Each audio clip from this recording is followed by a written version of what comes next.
धन्यवाद, धन्यवाद, धन्यवाद, धन्यवाद, धन्यवाद। Thank you, thank you, thank you Lord. परमपिता परमेश्वर, हम आपका हृदय से धन्यवाद करते हैं क्योंकि आप धन्यवाद के योग्य हैं, और आपकी उपस्थिति में आते हैं इस भावना के साथ कि हमें कुछ नहीं आता है। यदि आपका वचन ना होता तो जो बातें हमको आपके वचन के द्वारा मालूम पड़ी हैं, ये हमें कभी ना मालूम चलती। जिस सच्चाई को प्रभु आज दुनिया में लोग समझ नहीं पा रहे हैं, जो समस्या की जड़ है उसे समझ नहीं पा रहे हैं, और समस्त संसार समस्याओं में लिप्त होता जा रहा है। हम समस्याओं पर ज़्यादा फोकस करते हैं, उसका समाधान देने वाले की ओर कभी भी ध्यान नहीं करते। प्रभु, हमारे जीवन की हर समस्या का समाधान आपके पास है। हम आपकी शरण में आते हैं। अनुग्रह कीजिए हम पर, ऐसा अनुग्रह कीजिए प्रभु कि हमारा जीवन और जीवन में जितनी समस्याएं हैं उनसे निपटने की सामर्थ्य भी मिले, छुटकारा भी मिले, और हमारा जीवन आपकी महिमा का कारण बने। आपके इकलौते पुत्र प्रभु यीशु मसीह के द्वारा ये संभव है। इसलिए प्रभु, हम आपके इकलौते पुत्र प्रभु यीशु मसीह पर जो हमारा उद्धार करता है उसके लिए धन्यवाद भी करते हैं, उसको अपना जीवन समर्पित करते हैं। हमारे किए से कुछ नहीं है यदि वो हम पर अनुग्रह ना करे और पवित्र आत्मा के द्वारा हमारे भीतर कार्य ना करे, हमारे भीतरी मनुष्यत्व को रिन्यू ना करे, नया ना बनाए।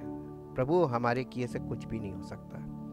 इसलिए अपना आपको समर्पित करते हैं और वचन के सब सुनने वालों को भी समर्पित करते हैं। जो कोई बड़े मन से, ध्यान से आपके इन वचनों को सुनता है, पढ़ता है, समझता है और इन पर ध्यान लगाए रहता है, उसके जीवन में पवित्र आत्मा की सामर्थ प्रकट हो, पवित्र आत्मा के द्वारा छुटकारे का कार्य हो और आपकी महिमा प्रकट हो। यीशु मसीह के नाम से मांगते हैं, आमीन। Praise the Lord. हम परमेश्वर का धन्यवाद करते हैं वर्ड ऑफ गॉड पार्ट 99 के लिए। आज 99 भाग है। आज ऊपर हमने लिखा है थिंक, सोचें, the life of the mind and the love of God. सोचें अपने मन के, आपका जीवन और आपका मन, क्योंकि हर मनुष्य अपने मन के अनुसार जीवन व्यतीत कर रहा है, और परमेश्वर के प्रेम के बारे में सोचें। देखें कि आपके मन में परमेश्वर के प्रति कितना प्रेम है। यदि परमेश्वर हमें अगापे लव ना दे तो हम परमेश्वर को प्रेम नहीं कर सकते हैं, ये हमें समझना है। यीशु मसीह ने इस बात को कहा था उन अगुओं से या रिलीजियस लीडर्स से, जो धर्म के अगुए थे, उनसे यीशु मसीह ने कुछ नेगेटिव बोला था उनके विषय में, और वो नेगेटिव बिल्कुल सही है क्योंकि आज भी वैसे ही है। मत्ती रचित सुसमाचार उसका 23 अध्याय और उसके 25, 26 और 27 पद को पढ़ेंगे। हे कपटी शास्त्रियों और फरीसियों, तुम पर हाय, तुम कटोरे और थाली को ऊपर ऊपर से तो मांजते हो, परंतु वे भीतर अंधेर और असंयम से भरे हुए हैं।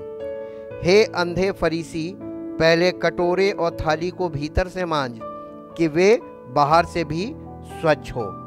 तो आप वहां पे यीशु मसीह बड़े साधारण तरीके से बहुत गहरी बात बोल गया।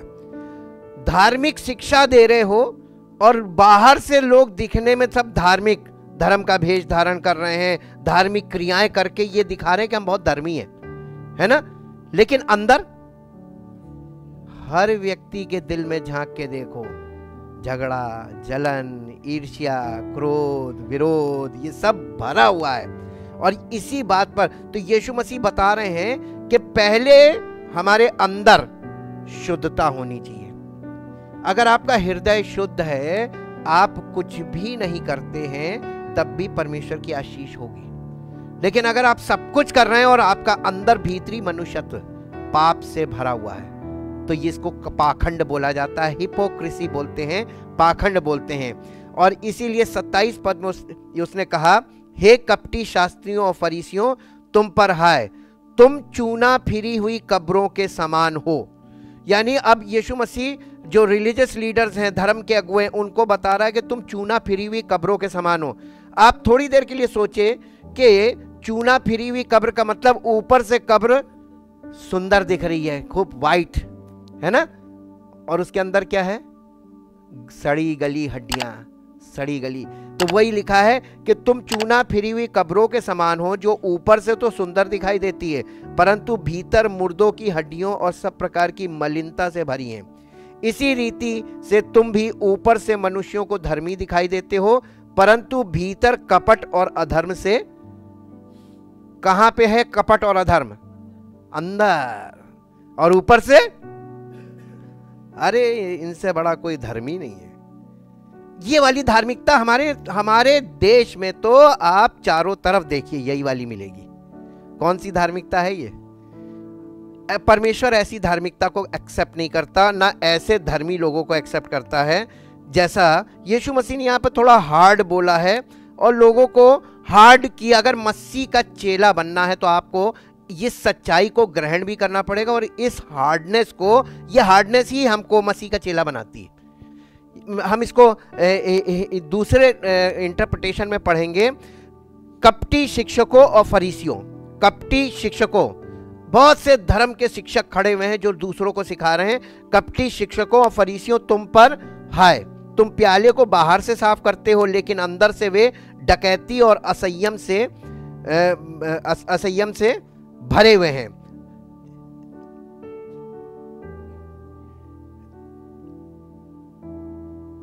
अंधे फरीसियों, पहले प्याले और तश्तरी के भीतरी हिस्से को साफ करो ताकि उनका बाहरी हिस्सा भी साफ हो। पहले सफाई कहाँ होनी चाहिए? मन की। इसीलिए ये स्ट्रॉन्ग होल्ड वाले पार्ट को हमने, अगर आपने अभी साल की शुरुआत है, अंदर से आप शुद्ध नहीं हुए तो बाहर से आप जो कुछ भी कर रहे हैं एक दिन ये आपका कोई काउंट नहीं किया जाएगा, इसका आपको कोई रिजल्ट मिलना नहीं है। और यीशु मसीह के अनुसार देखेंगे तो आपको पता चल जाएगा वो अंदर की चीज़ों को पहले चेक करता है।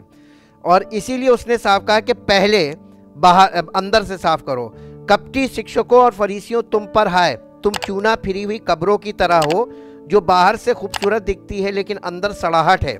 इसी तरह तुम लोग भी बाहर से लोगों को धर्मी दिखते हो लेकिन अंदर से कपट और बेइंसाफी से भरे हो। बिल्कुल साफ लिखा है कि नहीं लिखा और सही लिखा है कि नहीं लिखा।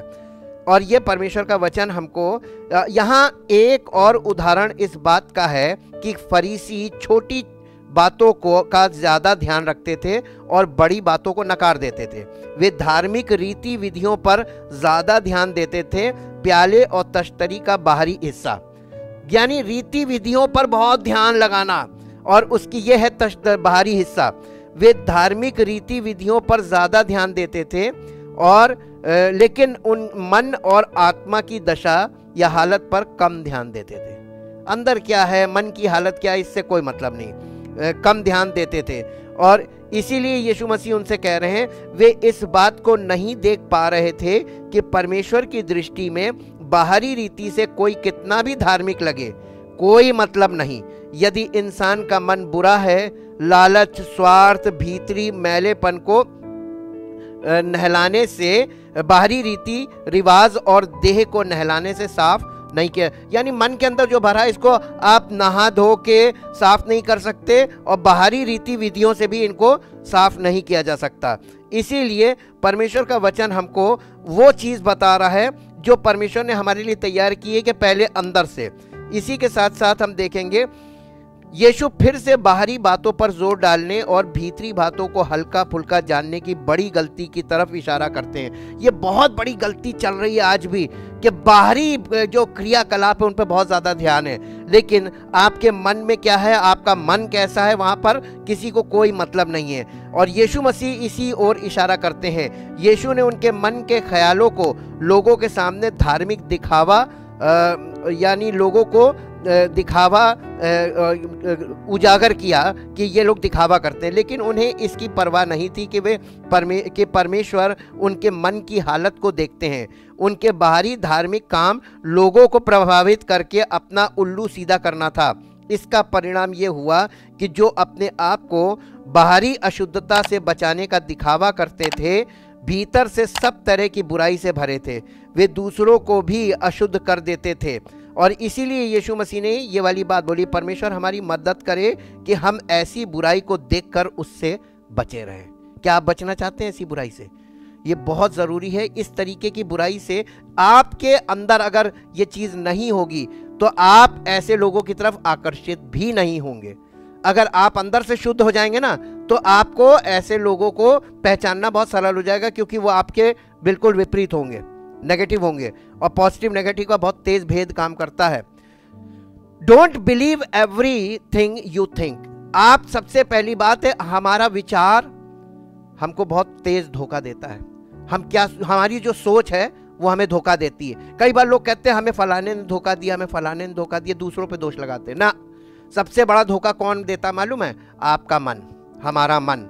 हमको हमारा मन धोखा देता है। कैसे? अब देखिए, we naturally feel that if we think something it must be true because it comes from within us.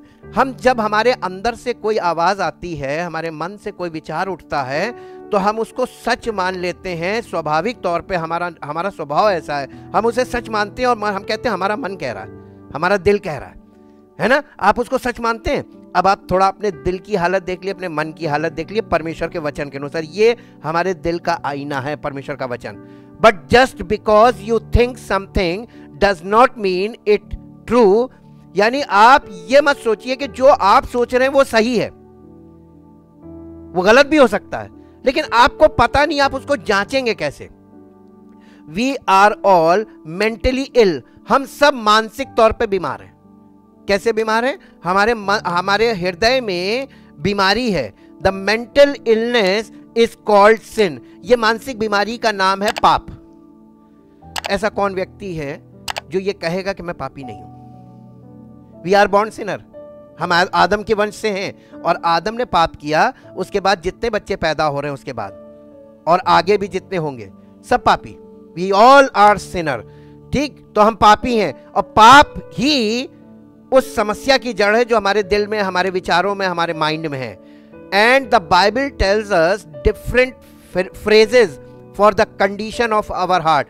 Bible कई प्रकार से, कई शब्दों में इस बात को बताती है कि हमारे ये पाप के कारण हमारे मन की दशा क्या है, हमारा मन कैसा है।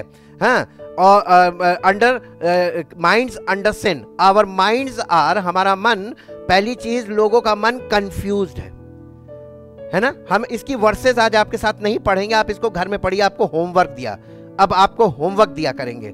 होमवर्क ये है कि जितने हेडिंग्स हैं उनकी वर्सेस आप खुद पढ़िए, हिंदी में पढ़िए, इंग्लिश में पढ़िए और उसको ध्यान से सोचिए कि परमेश्वर का वचन ये ऐसा क्यों कह रहा है। कंफ्यूज्ड माइंड, मन कैसा है? कंफ्यूज। लोग कह रहे हैं हम क्या करें, समझ में नहीं आ रहा है। लोग इधर उधर जाके पूछ पाछ करते हैं, भैया हम क्या करें बता दीजिए, भैया हम ये करें कि ना करें बता दीजिए।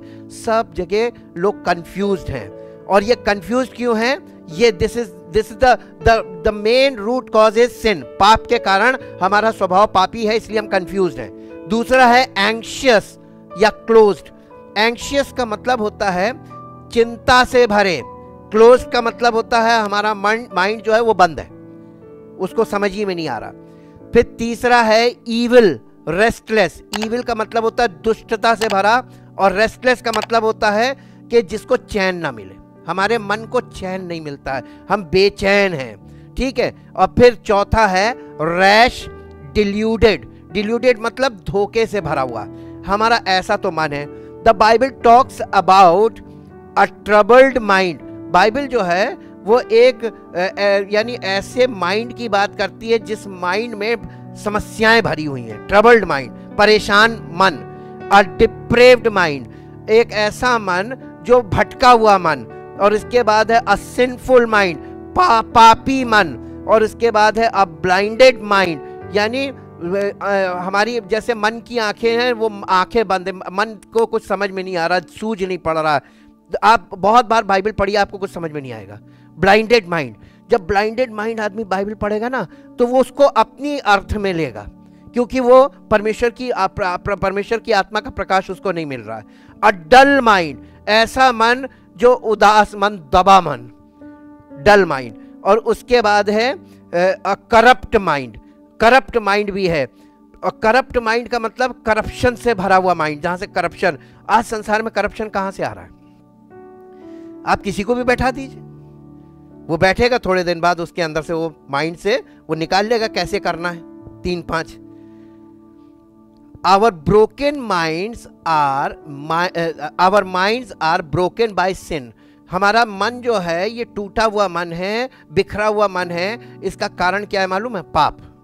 पाप के कारण हमारा मन टूटा हुआ है। Our minds are broken, minds under sin, broken, नहीं,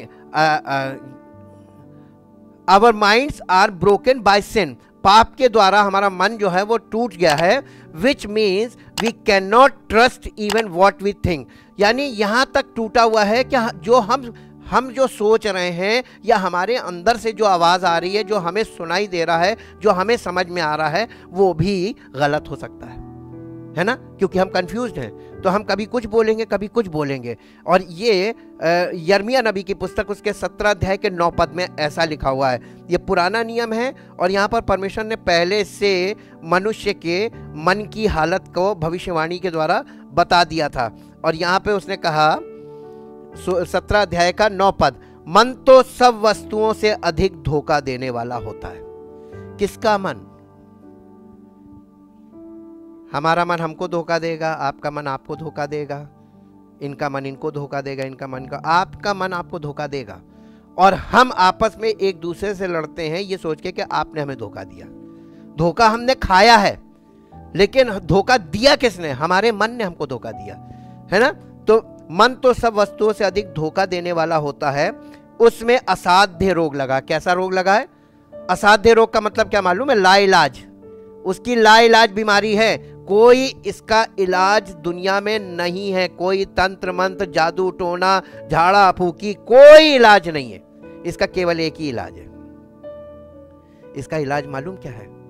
परमेश्वर के इकलौते पुत्र प्रभु यीशु मसीह को अपना जीवन समर्पित करो, उसको अपना उद्धारकर्ता ग्रहण करो और परमेश्वर के वचन पे कलीसिया में उपस्थित होना शुरू कर दो। परमेश्वर आपको आपके मन की स्थिति को बदल देगा, मन को नया बनाएगा। कैसे? अपने वचन और पवित्र आत्मा के द्वारा। इसीलिए कलीसिया की स्थापना की गई है। इसीलिए कलीसिया बनाने के लिए यीशु मसीह ने कहा था, ताकि लोगों के जीवन में अद्भुत आश्चर्य कर्म वो कर सके। कलीसिया की स्थापना इसलिए की गई है। असाध्य रोग लगा, उसका भेद कौन समझ सकता है? और 10वें पद में लिखा, मैं यहोवा मन की खोजता और हृदय को जांचता हूं, ताकि प्रत्येक जन को उसके चाल चलन के अनुसार अर्थात उसके कामों का फल दूं। परमेश्वर हमको क्या फल देगा मालूम है? जो जैसा हमारा मन होगा वैसा हमारा जीवन होगा, और जैसा हमारा जीवन होगा और उस जीवन में जो कुछ भी हमने किया उसका प्रतिफल परमेश्वर हमको देता है। अब आप सांसारिक जीवन जी लीजिए, शारीरिक जीवन जी लीजिए, बिना पवित्र आत्मा के जीवन जी लीजिए, और आप पवित्र आत्मा के द्वारा जीवन जिए। परमेश्वर का न्याय दोनों जिंदगियों पर होगा, लेकिन इसमें बचेगा कौन? जो परमेश्वर की आत्मा के अनुसार जीवन जी रहा होगा वही बचेगा। बाकी इधर जितने भी हैं ये सब निपट जाएंगे। इसीलिए परमेश्वर ने अब कलीसिया की स्थापना की थी कि जो लोग कलीसिया में मसीह की देह का हिस्सा बन जाएंगे, अंग बन जाएंगे, उनके जीवन को वो बचाएगा। हम बच नहीं सकते हैं, वो हमें बचाएगा। ठीक है? All sin begins with a lie. हर पाप की शुरुआत झूठ। पाप का मतलब झूठ पर आधारित। अगर कोई शिक्षा झूठ पर आधारित है और आप उस शिक्षा को ग्रहण कर रहे हैं तो आप पाप कर रहे हैं, और वो शिक्षा अधर्म की शिक्षा मानी जाती है। यही तो परमेश्वर का वचन हमें सिखा रहा, बता रहा, दिखा रहा, समझा रहा है। इतना लंबा एपिसोड चला सिर्फ यही बताने के लिए, समझाने के लिए, दिखाने के लिए कि शिक्षाएं कितनी प्रकार की लोग लेके खड़े हैं, कितने प्रकार के मनुष्य खड़े हैं, कितनी प्रकार की शिक्षाएं हैं। क्या सब एक ही हैं? पुस्तक तो एक, परमेश्वर एक, उसका आत्मा एक, उसका पुत्र एक, लेकिन शिक्षाएं क्यों बदली हुई हैं? यही चीज परमेश्वर का वचन हमको सिखा रहा है, बता रहा है। हर वो शिक्षा जो झूठ पर आधारित है वो सेटनिक है, शैतान की ओर से है, क्योंकि शैतान भी शिक्षा के द्वारा आपको भ्रमित करेगा। भ्रमित करने का काम भी तो साथ साथ चलेगा। The Bible says Satan is the father of lies. यूहन्ना रचित सुसमाचार उसका 8 अध्याय, यहां पर यीशु मसीह बात कर रहे हैं। यूहन्ना रचित सुसमाचार उसका 8 अध्याय और उसके 44 पद में यीशु मसीह ने कहा, तुम अपने पिता शैतान से हो और अपने पिता की लालसाओं को पूरा करना चाहते हो। वो तो आरंभ से हत्यारा है और सत्य पर स्थिर ना रहा, क्योंकि सत्य उसमें है ही नहीं। जब वो झूठ बोलता है तो अपने स्वभाव ही से बोलता है, क्योंकि वो झूठा है, वरन झूठ का पिता है। झूठ का पिता यानी द ओरिजिन यानी प्रोड्यूसर या ओरिजिनेटर ऑफ लाई, यानी झूठ को उत्पन्न करने वाला। हर झूठ के उत्पन्न करने वाला कौन है मालूम है? शैतान। और अगर आप झूठ पर विश्वास करते हैं तो आपने किस पर विश्वास किया? शैतान की शिक्षा पर विश्वास किया। और जब आप उसकी शिक्षा पर विश्वास करेंगे तो उसका प्रतिफल आपके जीवन में आएगा। हालेलुया। तो हमें बहुत सावधान रहकर चलना है। We deceive ourselves all the time. हम बार बार, हमेशा, प्रायः, अक्सर अपने आप को धोखा देते हैं। कैसे धोखा देते हैं मालूम है? यह भी परमेश्वर के वचन में लिखा है। 1 यूहन्ना और उसका 1 अध्याय और उसका 8 पद, और यहां पर इस प्रकार से लिखा है, यदि हम कहें कि हम में कुछ भी पाप नहीं। कभी कभी आपके मन में विचार आएगा कि हम पापी नहीं हैं, हम तो चर्च जाते हैं, हम बाइबल पढ़ते हैं, हम यीशु मसीह को मानते हैं, हम तो प्रार्थना करते हैं, हम पापी नहीं हैं। यह विचार कहां से आ रहा है? क्या यह विचार सही है? अगर आप परमेश्वर के वचन से वाकिफ नहीं है, आप उसमें मंझे हुए खिलाड़ी नहीं होंगे, आप उसको समझते नहीं होंगे ना, तो आप इसी बात से अपने आप को धोखा देंगे कि मैं तो धर्मी हूं। जबकि परमेश्वर ने आपको धर्मी घोषित किया है, लेकिन अभी आपके अंदर पाप का स्वभाव है। जब तक पवित्र आत्मा के फल आपके जीवन से प्रकट ना हो जाएं, तब तक हम धर्मी नहीं है क्या? पापी। पौलुस कितना बड़ा सेवक हो गया, कितनी कलीसियाएं उसने स्थापित की, उसके बाद भी मालूम उसने क्या कहा? वो कहने लगा कि I am the chief Sinner, मैं सबसे बड़ा पापी हूं। प्रभु यीशु मसीह पापियों का उद्धार करने आए, जिसमें सबसे बड़ा मैं हूं। I am the chief Sinner. वो इतना बड़ा प्रचारक हो कि अपने आप को चीफ सिनर कह रहा है, मुख्य यानी प्रधान पापी।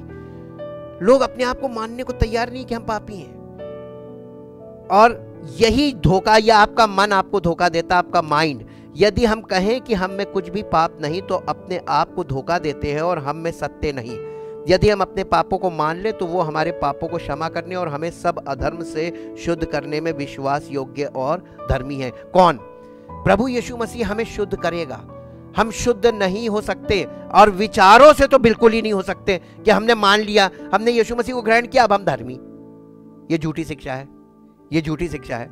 जब तक आप कलीसिया में धोए मांजे नहीं जाएंगे परमेश्वर की आत्मा के द्वारा और परमेश्वर के वचन के द्वारा, आप खूब खूब धोएगा मांजेगा। आपको चोट लगेगी, वचन से चोट लगेगी, आपको बुरा लगेगा, वचन कड़क वचन सुनेंगे, आपको बुरा लगेगा। इसका मतलब पवित्र आत्मा काम कर रहा है। परमेश्वर का वचन तो तलवार है ही है, पियर्सिंग है, काटेगा। और जब आपको कटेगा तो चोट तो लगेगी, दर्द भी होगा, चिल्लाएंगे भी, लेकिन फायदा भी तो होगा। वो आपके अंदर से उन चीजों को काट के निकाल रहा है। यीशु मसीह ने क्या कहा था? जो डाली मुझ में है और फलती है उसे वो छांटता है। जब छांटेगा तो दर्द तो होगा ना, तो छांट रहा है। जब आपको वचन के द्वारा छांटे, दर्द होगा, लेकिन आप कलीसिया में बने रहिए, बुरा मत मानिएगा। जब प्रभु तुझे डांटे तो बुरा मत मानना, और ना स्थान को छोड़ना, बने रहना, कलीसिया में बने रहना, क्योंकि वहीं पर वो तुम्हें फलवंत करेगा। ये परमेश्वर का वचन का और परमेश्वर की योजना है। परमेश्वर के अनुसार अगर हम देखें तो उत्पत्ति की पुस्तक उसका 6 अध्याय और उसके 5 पद में परमेश्वर ने स्वयं कुछ देखा और कहा। यहोवा ने देखा, 6 अध्याय के 5 पद में, यहोवा ने देखा कि मनुष्यों की बुराई पृथ्वी पर बढ़ गई है। आज क्या दशा है? जैसा लिखा वैसे ही है ना, मनुष्यों की बुराई पृथ्वी पर बढ़ गई। परमेश्वर ने देखा, आज भी वैसे ही देख रहा है। और उनके मन के विचार में जो कुछ उत्पन्न होता है वो निरंतर पहली चीज निरंतर उत्पन्न होता है, विचार तो निरंतर उत्पन्न होता रहता है।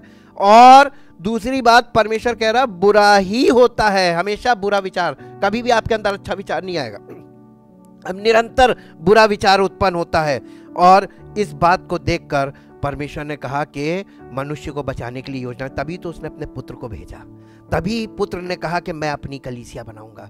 ये सारा काम पिता, पुत्र, पवित्र आत्मा का है। मसीह के बलिदान से लेकर कलीसियाई तौर पर जो कार्य चल रहा है, सच्ची कलीसिया, वचन पर आधारित कलीसिया, पवित्र आत्मा के द्वारा संचालित कलीसिया, पवित्र आत्मा के द्वारा जहाँ पर कार्य हो रहा है, वो परमेश्वर का कार्य है और पिता, पुत्र, पवित्र आत्मा का कार्य है। और वो कर रहे हैं ताकि लोगों को उनके पापों से छुड़ाए। यशायाह नबी की पुस्तक 55 अध्याय, यशायाह नबी की पुस्तक 55 अध्याय उसके 7 पद से देखेंगे, दुष्ट अपनी चाल चलन और अनर्थकारी अपने सोच विचार छोड़कर यहोवा ही की ओर फिरे, वो उस पर दया करेगा। और वो हमारे परमेश्वर की ओर फिरे और वो पूरी रीति से उसको क्षमा करेगा, क्योंकि यहोवा कहता है, मेरे विचार और तुम्हारे विचार एक समान नहीं है। क्या हमारे विचार परमेश्वर के विचार से मेल खाते हैं? परमेश्वर के विचार हैं कहाँ? ये परमेश्वर का पूरा वचन है ना, यह है परमेश्वर के विचार। परमेश्वर के विचारों को रखिए अपने सामने, यही तो आईना है। और अपने विचारों को इसमें देखिए जाके कि आपके विचार और परमेश्वर के विचार मैच करते, कभी नहीं मैच करेंगे। कि परमेश्वर कहता है, मेरे विचार और तुम्हारे विचार एक समान नहीं है, मेरे और तुम्हारे विचार ना, तुम्हारी गति और मेरी गति एक सी है। यहाँ पे गति का मतलब है इंग्लिश में वेज। वेज का मतलब होता है दृष्टिकोण, मनुष्य का दृष्टिकोण, मनुष्य के विचार, मनुष्य का दृष्टिकोण, परमेश्वर के विचार और परमेश्वर का दृष्टिकोण, इन दोनों में, ये दोनों एक समान नहीं है। इनमें कितना अंतर है मालूम है? क्योंकि मेरी और तुम्हारी गति में और मेरे और तुम्हारे सोच विचार में आकाश और पृथ्वी का अंतर है। कितना अंतर है? परमेश्वर कहाँ है? आकाश में, और हम पृथ्वी पे। परमेश्वर के विचार कैसे हैं? स्वर्गीय विचार हैं। हमारे विचार कैसे हैं? जमीनी विचार हैं। परमेश्वर का नजरिया क्या है? स्वर्गीय नजरिया है। और हमारा नजरिया क्या है? जमीनी नजरिया है। हम कभी भी बात करेंगे जमीनी नजरिए से करेंगे, परमेश्वर जब भी बात करेगा स्वर्गीय नजरिए से करेगा। तो परमेश्वर का नजरिया, परमेश्वर का वचन, इसीलिए लोग कई बार परमेश्वर के वचन में चूक जाते हैं, क्योंकि वो नजरिए का फर्क है। इसको हम इंग्लिश में आपके लिए पढ़ते हैं, इंग्लिश में ज्यादा क्लियर हो जाएगा कि हमारे और परमेश्वर के विचार, थॉट्स में और नजरिए में बहुत अंतर है। इसको हम देखेंगे इंग्लिश एम्पलीफाइड में, Isaiah chapter 55, Isaiah chapter 55 verse 7 से 7 पद से पढ़ेंगे। और यहां इस प्रकार से लिखा हुआ है, let the wicked forsake his way, यानी दुष्ट अपने मार्ग को, जिस मार्ग में वो चल रहा है उससे फिर जाए। मन फिराना इसी को बोलते हैं। And the unrighteous man his thought, और अधर्मी व्यक्ति, जो गलत विचार करने वाला व्यक्ति है, जो गलत विचारों में फंस गया, गलत शिक्षाओं में फंस गया, उसके लिए कह रहा है कि वो अपने विचारों से बाहर निकले। And let him return to the Lord, और वो परमेश्वर की ओर मुड़े। हैं, परमेश्वर की ओर मुड़े का मतलब परमेश्वर के वचन की ओर मुड़ जाए। And he will have love, pity and mercy for him and to our God, for he will multiply to him his abundant pardon.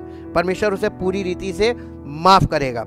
For my thoughts are not your thoughts, neither are your ways my ways, says the Lord. यानी मेरे विचार और मेरा नजरिया और तुम्हारे विचार और तुम्हारा नजरिया कभी एक समान नहीं हो सकते। For as the heavens are higher than the earth, जैसे पृथ्वी और आकाश पृथ्वी से बहुत ऊपर है, वैसे ही so are my ways higher than your ways. इसी तरीके से परमेश्वर कह रहा, मेरे नज़रिए में और तुम्हारे नज़रिए में ये अंतर है। मैं स्वर्गीय नज़रिए से बात करता हूँ और हेवनली पॉइंट ऑफ व्यू से बात करता हूँ, तुम अर्थली पॉइंट ऑफ व्यू से, ज़मीनी नज़रिए से देखते हो और समझते हो। And my thoughts than your thought, परमेश्वर के विचार जो है वो हेवनली थॉट्स हैं और हमारे जो है वो अर्थली थॉट्स हैं। और इसीलिए परमेश्वर का वचन हमें दिया गया है जो परमेश्वर के विचारों को हमें समझने के लिए हमारे पास रहे, हम उसमें देख सके, अपने आप को देख सके, अपने विचारों को उसमें जाके देखें। लास्ट में हम देखेंगे इब्रानियों की पत्री उसका 4 अध्याय, इब्रानियों की पत्री उसका 4 अध्याय और उसके 12 पद को पढ़ेंगे। क्योंकि परमेश्वर का वचन जीवित और प्रबल और हर एक दोधारी तलवार से भी बहुत चोखा है और प्राण और आत्मा को और गांठ गांठ और गूदे गूदे को अलग करके आर पार छेदता है और मन की भावनाओं और विचारों को जांचता है। कौन? परमेश्वर का वचन। परमेश्वर के वचन जांचने का काम करता है। जब आप परमेश्वर के वचन में जाते हैं तो आपका पैथोलॉजिकल टेस्ट होता है। पैथोलॉजिकल टेस्ट, जब आपके खून की जांच होती है तब पता चलता है ना आपके खून में क्या कमी है। जब आपके शरीर में टेस्टिंग लिखता है, डॉक्टर एडवाइस करता है ये जांच कराओ, ये जांच कराओ, ये कष्ट होता है जांच कराने जाना और खून देना, सब कुछ आपको कष्ट होगा, लेकिन उससे ये पता चलता है कि आपके अंदर प्रॉब्लम क्या है।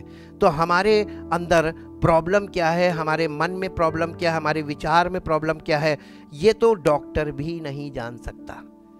लेकिन एक है डॉक्टरों का डॉक्टर, उसका वचन हमारे पास है। ये वचन में जब आप जाते हैं ना तो ये आपका पैथोलॉजिकल टेस्ट करता है और पैथोलॉजिकल टेस्ट के दौरान भी आपको तकलीफ होती है क्योंकि वो आपको असली चीज़ डायग्नोस करता है तुम्हारे अंदर ये है। और इसीलिए हम आपके अपने विचारों को आप देखें, परमेश्वर के वचन से टैली करके देखें। आप जो सोच रहे हैं कि कितना सही है, क्या परमेश्वर ने ये वचन जो हमको दिया है, परमेश्वर के नज़रिए को देखें। परमेश्वर हमें धर्मी नहीं बनाना मांगता है, परमेश्वर हमें अपने पुत्र की पहचान में बनाना मांगता है। परमेश्वर चाहता है कि जैसे उसका इकलौता पुत्र प्रभु यीशु मसीह था, हम भी उसके सदृश हों। वो हमें धर्मी नहीं बनाना मांगता। और हम लोग कई बार गलत शिक्षा के कारण धर्मी वाले एटीट्यूड में आ जाते हैं, हम अपनी धार्मिकता को लेकर खड़े हो जाते हैं और हम परमेश्वर के विरोध में खड़े हो जाते हैं, यीशु मसीह के विरोध में। यीशु मसीह उन रिलीजियस लीडर्स के को हमेशा कर्री बात बोलता था और रिलीजियस लीडर को बहुत बुरा लगता था क्योंकि यीशु मसीह उन्हें सत्य बोलता था और वो सत्य उन्हें प्रकट करके बताता था और सरल सरल तरीके से बताता था कि जैसे बर्तनों को लेकर उसने बात की और ये बता दिया कि तुम यानी रिलीजियस लीडर लोगों को बाहरी रूप से खूब तैयार करते हैं दिखावा करने के लिए, लेकिन अंदर वो कुछ नहीं कर सकते। अंदर कौन काम करता है? परमेश्वर का वचन और पवित्र आत्मा। प्रभु यीशु मसीह का काम क्या है मालूम है? कि पवित्र आत्मा के द्वारा और अपने वचन के द्वारा हमारे भीतरी मनुष्य को नया बनाए। उसने कहा तुम थाली कटोरे को बाहर से नहीं, पहले अंदर से मांजो। हमारा जीवन, हमारा ये बर्तन है, शरीर एक बर्तन है, ये अंदर से अगर साफ नहीं होगा तो क्या पवित्र आत्मा इसमें ठहर पाएगा? आप दूध लेने जाते हैं, गंदे बर्तन में लेते हैं, लेने से पहले भी एक बार खंगाल लेते हैं, साफ है ना। पवित्र आत्मा कैसे आपके इस गंदे मन में आ सकता है? इसीलिए पहले मन शुद्ध करेगा ताकि पवित्र आत्मा उसके अंदर काम कर सके, उसको शुद्ध करके मसीह के स्वरूप में आत्मा के फलों के द्वारा प्रकट करे कि आप देखने में कैसे भी हो, इससे कोई मतलब नहीं। स्त्री हो, पुरुष हो, गोरे हो, काले हो, पढ़े लिखे हो, अनपढ़ हो, कुछ भी हो, आपकी देह से उसको मतलब नहीं है। वो आपके प्राण से मतलब रखता है और आपके प्राणों को वो अनंत मृत्यु से बचाएगा और आपकी आत्मा में परमेश्वर के पुत्र के द्वारा आपको छुटकारा मिलेगा अनंत मृत्यु से, अनंत जीवन के लिए आपको तैयार करेगा। और पवित्र आत्मा के फलों के द्वारा वो आपके जीवन से इस बात को प्रकट करेगा कि आप यीशु मसीह की बातों को मान रहे हैं, कलीसिया का अंग बने हैं और आपको कलीसिया में परमेश्वर ने अपने पुत्र के सदृश बनाया है। और इसीलिए परमेश्वर हम सब के बीच में अद्भुत कार्य करना मांगता है। आप उपस्थित होंगे तो आपके जीवन में कार्य करेगा, आपके वचन के द्वारा और अपनी पवित्र आत्मा के द्वारा। पवित्र आत्मा आश्चर्य कर्म करने के लिए नहीं दिया गया है, पवित्र आत्मा हमारे जीवन को परिवर्तित करने के लिए दिया गया, नई सृष्टि बनाने के लिए। और अगर नई सृष्टि नहीं बनी तो हम फेल हो गए, हम चूक गए, हमने वो असली चीज़ छोड़ दी जिसके लिए परमेश्वर ने अपने पुत्र को बलिदान किया था। हम परमेश्वर का धन्यवाद करते हैं उसके एक एक उपकार के लिए। वो ये वचन उसने इसीलिए दिया है, ये वचन हमारी भावनाओं को जांचता है, ये हमारे हृदय के, हमारे शरीर के अंदर जाकर एक एक चीज़ चेक करता है। पर आपको एक सरल बात बताते हैं, पर आप जो कुछ भी करते हैं परमेश्वर को उससे कोई मतलब नहीं। आपने किया कि नहीं किया, कैसे किया, कब किया, परमेश्वर को सिर्फ इस बात से मतलब है कि आपने क्यों किया। क्यों किया? अगर आपने गलत किया तो क्यों किया, और आपने अच्छा किया तो क्यों किया। मालूम है, अगर आप ये सोचेंगे कि मैं अपना नाम कमा लूं ये करके, तो परमेश्वर आपको कभी प्रतिफल नहीं देगा। मालूम क्यों? क्योंकि वो आप अपने लिए कर रहे हैं, अपना नाम कमाने के लिए कर रहे हैं। इसलिए आप अपने स्वार्थ के लिए कुछ करते हैं, चाहे वो अच्छा करें चाहे बुरा करें, परमेश्वर उसको, वो परमेश्वर का काम नहीं, परमेश्वर उसे काउंट नहीं करेगा। परमेश्वर उसी को काउंट करेगा कि आपने परमेश्वर के अनुसार उसकी आज्ञा को मानते हुए कठिनाई के जीवन में आपने परमेश्वर से कैसे प्रेम किया, आपने परमेश्वर को कैसे भेंट दी, आपने परमेश्वर के लिए जो कुछ भी किया। कठिन परिस्थिति में जब आप करते हैं तब परमेश्वर कहता है ये मेरा प्रियजन है। क्योंकि जब आपकी जेब भरी और आपने कुछ दे दिया तो कौन सा बड़ा काम किया। जब आपके पास घटी है तब आपने दिया, परमेश्वर कहता है ये मुझसे प्रेम करता है। प्रेम करने वाला आदमी घटी में दे तो प्रेम करता है, बढ़ती में तो सब दे सकते हैं, है ना। और घटी में देने से, आपके पास घटी है और आप परमेश्वर को भेंट दे रहे हैं, परमेश्वर को यह भाता है। आपको याद होगा यीशु मसीह ने बताया, एक स्त्री थी और वो बहुत गरीब थी, उसके पास केवल 2 चांदी के सिक्के थे, उसकी पूरी जीविका थी वो। और जब वो आई मंदिर में तो यीशु मसीह वहाँ बैठा हुआ था, सब लोग वहाँ पर दान डाल रहे थे। उस स्त्री ने वो दोनों सिक्के डाल दिए और लोगों ने बहुत ढेर दिया, जेवर भी डाले, सब कुछ डाले। बाद में मालूम है यीशु मसीह अपने चेलों से कहने लगा कि इस स्त्री ने सबसे ज्यादा दिया।